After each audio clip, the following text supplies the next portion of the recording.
தமிழ்நாட்டில் வாக்காளர் பட்டியல் தீவிர திருத்தம் மேற்கொள்வது சதி என்பதை அறிந்துதான் தொடக்கம் முதலே எதிர்ப்பதாக கூறியுள்ள முதலமைச்சர் அதற்காக வழங்கப்படும் படிவத்தில் பல குழப்பங்கள் இருப்பதாக சுட்டிக்காட்டியுள்ளார். வாக்காளருடைய உறவினரின் பெயர் கேட்கப்பட்டிருக்கு. உறவினர்னா யாரு? அப்பாவா, அம்மாவா, அண்ணனா, தங்கையா, கணவனா, மனைவியா, பசங்களா, யாரு? எல்லாரும் தானே வாக்காளர் பட்டியல் இருப்பாங்க. இதில் ஏதாவது தெளிவு இருக்கா? பெரும் பொறுப்புகள் இருக்கக்கூடியவங்க கூட இந்த கணக்கீட்டு படிவத்தை பார்த்தா அவங்களுக்கு தலை சுத்திடும். திமுக ஆட்சியில் காவல்துறை கம்பீரத்தை இழந்துவிட்டதாக எதிர்க்கட்சித் தலைவர் எடப்பாடி பழனிசாமி விமர்சித்துள்ளார். இது தொடர்பாக அவர் வெளியிட்டுள்ள அறிக்கையில் கோவை மாணவி பாலியல் வன்கொடுமை உள்ளிட்ட பல்வேறு குற்றச்சம்பவங்களை குறிப்பிட்டு காவல்துறையின் செயல்பாடுகள் மிகுந்த கேள்விக்குறியாகி இருப்பதாக குற்றம் சாட்டியுள்ளார். இதனால் சட்டத்தின் ஆட்சியை உறுதி செய்யும் வகையில் மூத்த காவல்துறை அதிகாரியை தலைமை டிஜிபியாக உடனடியாக நியமிக்க வேண்டும் என எடப்பாடி பழனிசாமி வலியுறுத்தியுள்ளார். பீகாரில் 2ஆம் கட்ட தேர்தலுக்கான பரப்புரை நேற்றுடன் நிறைவடைந்தது.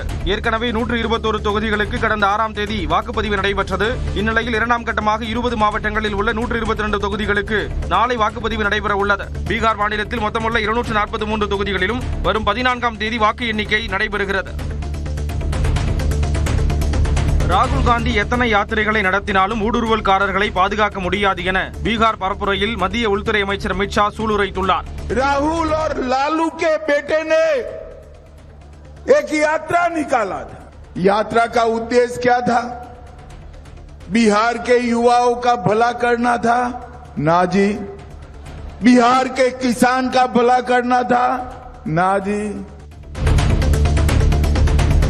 பிரதமர் மோடி, உள்துறை அமைச்சர் அமித் ஷா மற்றும் இந்திய தலைமை தேர்தல் ஆணையர் ஞானேஷ்குமார் ஆகியோர் இணைந்து வாக்கு திருட்டில் ஈடுபட்டதாக மக்களவை எதிர்க்கட்சித் தலைவர் ராகுல் காந்தி குற்றம் சாட்டியுள்ளார். मैं साफ बोल रहा हूं कि नरेंद्र मोदी, अमित शाह और ये जो चीफ इलेक्शन कमिश्नर है ज्ञानेश, ये वोट चोरी कर रहे हैं. इनकी पूरी कोशिश लागू है. ये बिहार में करेंगे, इन्होंने हरियाणा में की, इन्होंने महाराष्ट्र में की, इन्होंने कर्नाटक में की, छत्तीसगढ़ में, मध्य प्रदेश में की. यहाँ भी कोशिश कर रहे हैं. और मैं बिहार के युवाओं से कह रहा हूँ, बिहार के जो जनरेशन जी है उनसे कह रहा हूँ, हमारी सबकी जिम्मेदारी है, आपको सावधान रहना है. पोलिंग बूथ पे वोट चोरी नहीं होने देनी है. அதிகப்படியான சாலை வரி காரணமாக மாநிலங்களுக்கு இடையேயான ஆம்னி பேருந்து சேவைகள் இன்று மாலை 5 மணி முதல் ரத்து செய்யப்படுவதாக 5 மாநில ஆம்னி பேருந்து உரிமையாளர்கள் சங்கத்தினர் தெரிவித்துள்ளனர். இதனால் கேரளா மற்றும் கர்நாடகாவுக்கு 1000க்கும் மேற்பட்ட பேருந்துகள் இயங்காது என கூறியுள்ளனர். எனினும் பிற சங்கங்களைச் சேர்ந்த ஆம்னி பேருந்து உரிமையாளர்கள் தங்களின் 400 பேருந்துகள் இயங்கும் என கூறியுள்ளனர். திருச்சி மற்றும் புதுக்கோட்டை மாவட்டங்களில் நடைபெறும் பல்வேறு நிகழ்ச்சிகளில் பங்கேற்பதற்காக திருச்சி வந்தடைந்த முதலமைச்சர் ஸ்டாலினுக்கு விமான நிலையத்தில் உற்சாக வரவேற்பு அளிக்கப்பட்டது.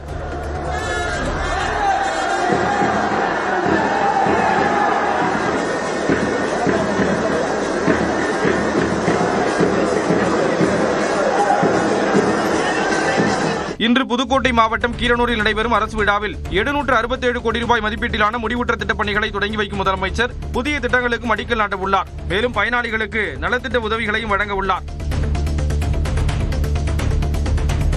திருச்சியில் 10 கோடி ரூபாய் மதிப்பீட்டில் அமைக்கப்பட்டுள்ள 25 அன்புச்சோலை முதியோர் மணமகள் வள மையங்களை முதலமைச்சர் மு.க. ஸ்டாலின் இன்று தொடங்கி வைக்கிறார்.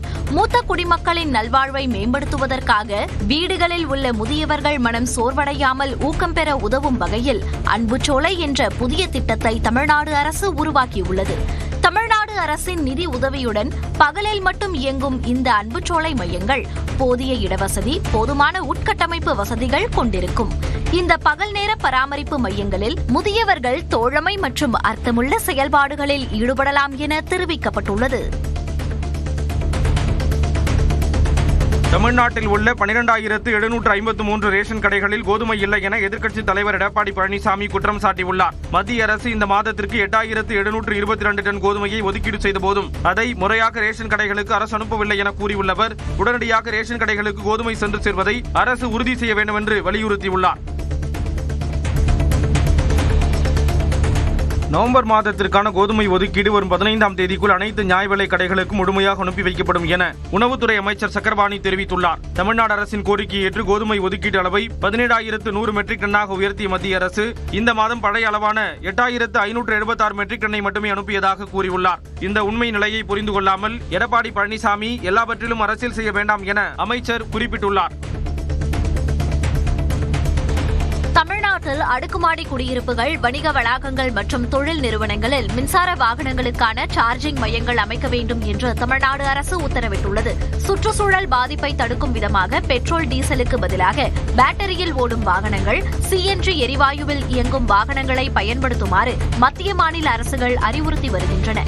இதற்கு ஏற்ப பலரும் மின்சார வாகனங்களை வாங்கி பயன்படுத்த தொடங்கியுள்ளனர். இந்நிலையில் அடுக்குமாடி குடியிருப்புகள், வணிக வளாகங்கள் மற்றும் தொழில் நிறுவனங்களில் மின்சார வாகனங்களுக்காக சார்ஜிங் மையங்கள் அமைக்க வேண்டும் என்று தமிழ்நாடு அரசு உத்தரவிட்டுள்ளது.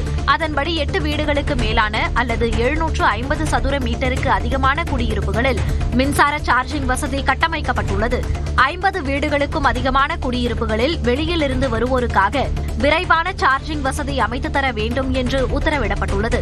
இதேபோன்று 300 சதுர மீட்டருக்கு அதிகமான வணிக வளாகம், தொழில் நிறுவனங்களில் மின்சார வாகனங்களுக்காக குறைந்தது 10 விழுக்காடு பார்க்கிங் வசதி ஒதுக்க வேண்டும் என்றும் விரைவான சார்ஜிங் வசதி ஏற்படுத்தி தர வேண்டும் என்றும் தமிழ்நாடு அரசு உத்தரவிட்டுள்ளது.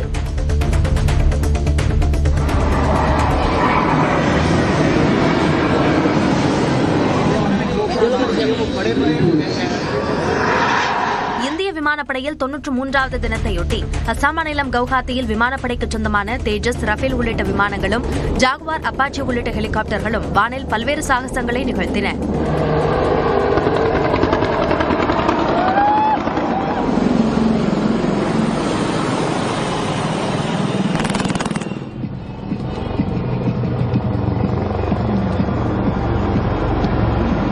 இதில் ராணுவ அமைச்சர் ராஜ்நாத் சிங், விமானப்படை தலைமை தளபதி AP சிங், அசாம் மாநில முதலமைச்சர் ஹிமந்த பிஸ்வா சர்மா உள்ளிட்டோர் கலந்து கொண்டனர்.